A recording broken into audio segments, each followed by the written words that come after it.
da noite e um violeiro toca suas mágoas. Então os olhos dos bichos vão ficando iluminados, rebrilham neles estrelas de um sertão enluarado.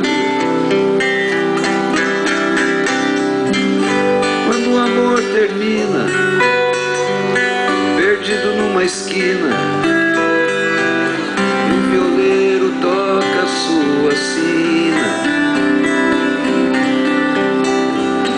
então os olhos dos bichos vão ficando entristecidos, rebrilham neles lembranças dos amores esquecidos.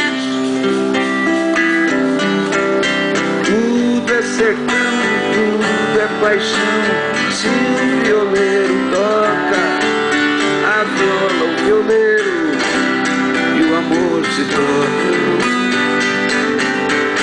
Tudo é sertão, tudo é paixão, se o violeiro toca a viola, o violeiro e o amor se tocam. Quando o amor começa, nossa alegria chama, e um violeiro toca em nossa cama. Então os olhos dos bichos são os olhos de quem ama, pois a natureza é isso, sem medo nem dó, nem drama.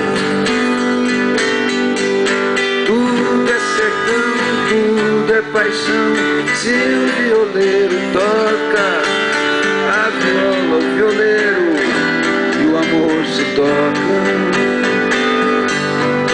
Tudo é sertão, tudo é paixão, se o violeiro